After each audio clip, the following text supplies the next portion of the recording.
De retour là sur le e-panel d'Elegant Theme pour parler du sixième pardon et dernier onglet du e-panel qui est l'onglet intégration. Alors cet onglet là, vous ne l'utiliserez peut-être pas souvent si vous n'êtes pas un adepte du HTML et du CSS, si vous ne connaissez pas trop en codage webmaster. Si par contre vous y connaissez un petit peu, vous allez voir que ça peut être utile et ça peut vous simplifier la vie. Alors en fait, cet onglet code intégration va vous permettre à intégrer du code HTML ou CSS à divers endroits de votre, de votre site. D'accord?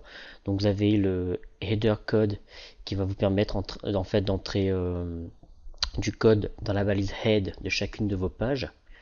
Le body code va vous permettre de rentrer pareil du code HTML dans la balise body de chacune de vos pages.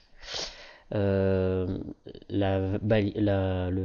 ici single top code va vous permettre de rentrer du code HTML en haut de chacun de vos articles, donc juste avant le titre et juste après le header, donc juste après la bannière.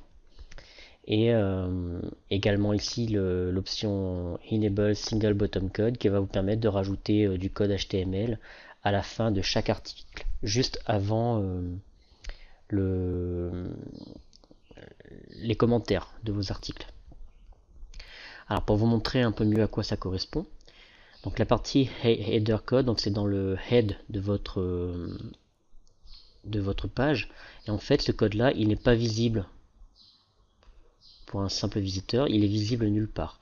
Par contre, lorsque vous faites un clic droit, lorsque vous avez une page ouverte comme ça, vous faites un clic droit sur la page, sur la fenêtre internet et vous cliquez afficher le code source, vous allez avoir tout un tas de langages un peu ésotériques là qui va apparaître. Et bien ça c'est le fameux code HTML de votre page.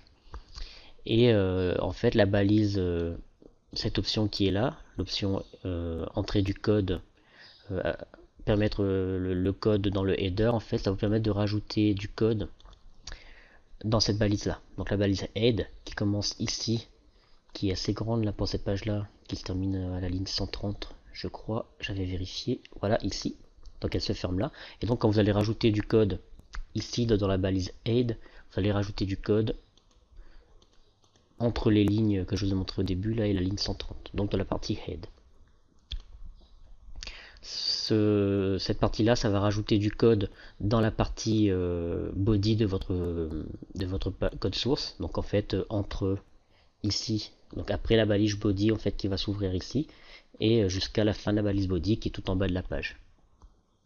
Ah, par contre ce qui est dans la balise body c'est ce qui va apparaître à l'écran.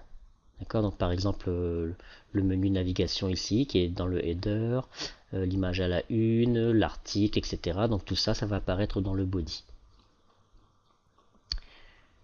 Donc voilà, et en fait, les deux derniers, donc single top code et single bottom code, vont vous permettre de rajouter respectivement sur les pages d'articles, donc comme ici, du code juste après l'image à la une, donc juste avant le header ici, juste avant le titre en fait, et ou du code tout en bas, juste avant les commentaires. Alors vous allez me dire à quoi ça peut bien servir. Et bien plusieurs possibilités, d'accord. Donc par exemple la balise, l'option pardon, ajouter du code tout en bas, ici, peut vous servir à ajouter à ce niveau-là une bannière ou un formulaire de contact pour permettre à vos visiteurs, par exemple, de s'inscrire à votre newsletter ou de s'inscrire à votre liste de contacts, par exemple. Donc simplement en ajoutant le code adéquat ici, ça va vous permettre en fait de faire afficher sur chacun de vos articles un formulaire de contact pour permettre à vos visiteurs de s'inscrire à votre mailing list par exemple. Celui-là, ajouter du code tout en haut de votre article, ça peut par exemple vous servir à ici par exemple,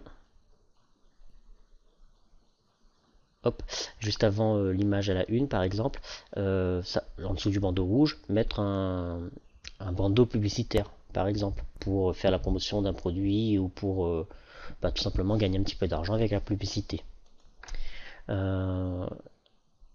L'entrée du code dans le header, ça peut servir par exemple, alors il y a des exemples sur le site d'Elegantheme justement. Alors c'est à ce niveau-là, voilà.